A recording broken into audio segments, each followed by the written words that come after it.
सुप्रभात।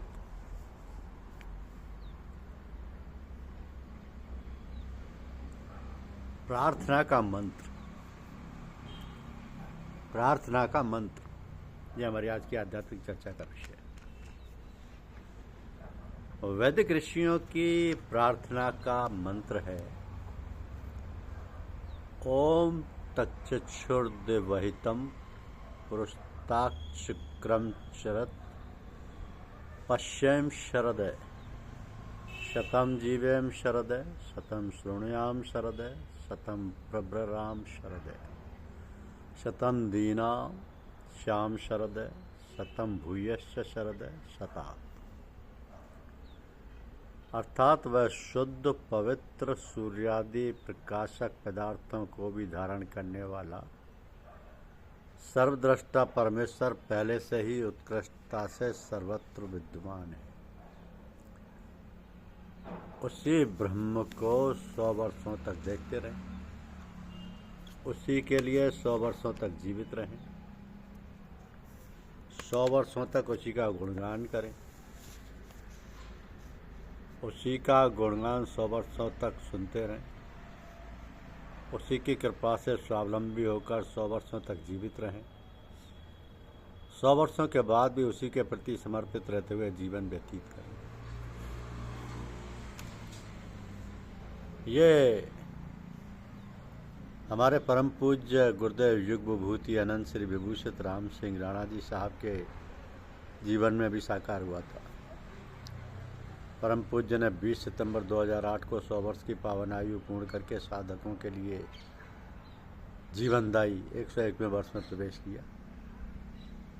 अब चूंकि ऐसे दिव्य महापुरुषों का समग्र जीवन समाज, राष्ट्र व विश्व मानवता के लिए समर्पित होता है, अतः आयु की समृद्धि संपूर्ण विश्व मानवता व साधक समाज के लिए अपूर्व प्रसन्नता और उल्लास का विषय बन जाती है और साधकों का यह आत्मिक उल्लास आनंदोत्सव में साकार होता है।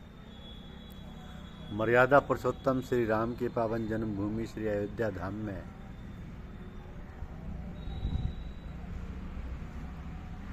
18, 19, 20 सितंबर 2008 को साकार हुआ। 2001 में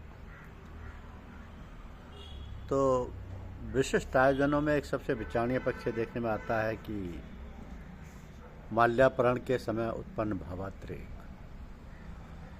पुष्प अर्पण के माध्यम से हम अपने हृदय की निश्चल कोमलता, पवित्र सौंदर्य व श्रद्धा रूपी सुगंध को अपने इष्ट को, आराध्य को समर्पित करते हैं।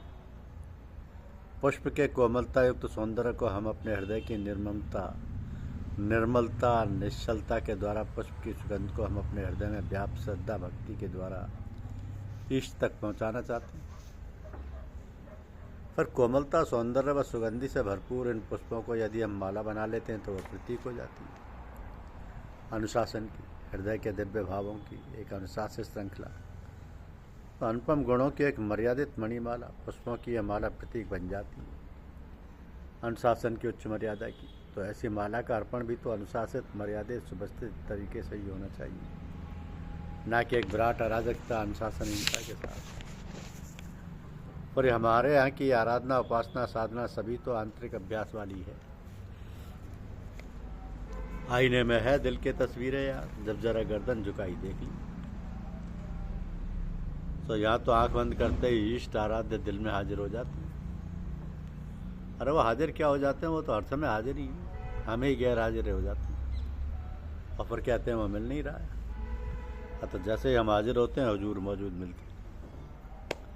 तो जब हुजूर की मौजूदगी इस तरह दिल में बेकरार हो तो फिर माल्यार्पण के समय ये बेकरारी कैसी होना। तो ये चाहिए कि हम ध्यान में इतने तल्लीन हो जाएं, लवलीन हो जाएं कि हमारा इष्ट आकर हमें जगा कर कहे कि लो मैं तुमसे मिलने आया हूँ, मुझसे मिल लो। और कि हम हों ध्यान के सागर में इतने डूबे हुए कि बाहर का तन बदन का कुछ होश ही ना हो।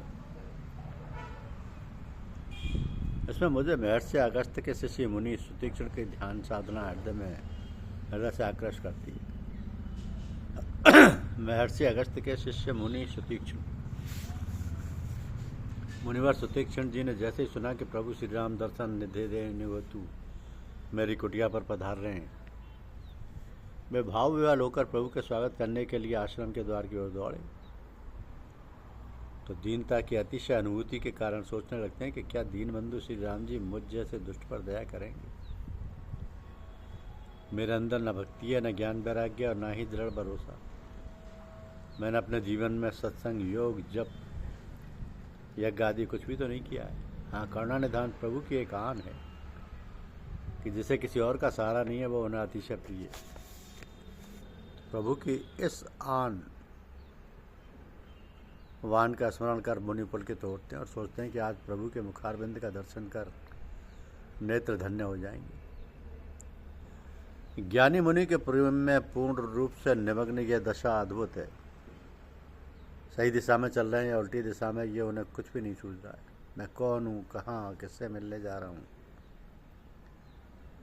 यह भी स्मरण नहीं रहा। वह कभी पीछे की ओर चलते हैं, कभी घूमकर आगे चलने लगते हैं और कभी प्रभु के गुण गा गा कर नाचने लगते हैं। तो प्रभु के प्रगाढ़ प्रेम में ओतप्रोत है मुनिवर। कौतुक निधि प्रभु श्री राम एक वृक्ष की ओट में छिपकर मुनि की प्रमोन्मत्त दशा देख रहे हैं। मुनि का अद्भुत प्रेम देखकर भव्यहारी प्रभु श्री राम मुनि के हृदय में प्रकट हो गए। हृदय में प्रभु का दर्शन कर मुनिराज सुतीक्ष्ण जी बीच रास्ते में ही बैठकर ध्यानस्थ हो गए। शरीर का रोम रोम राम में हो पुलकित उठा। तीव्र संवेग के कारण वहीं उनकी समाधि लग गई। तीव्र संवेगानामासन यानी प्रभु भक्ति की यह दिव्य दशा देखकर प्रसन्न होते हुए मुनि की ओर चले। आकर प्रभु कह रहे हैं, सुतीक्ष्ण जी उठिए, मैं आपसे मिलने आया हूँ। किंतु सुतीक्ष्ण जी को बाहर का कुछ होश ही नहीं।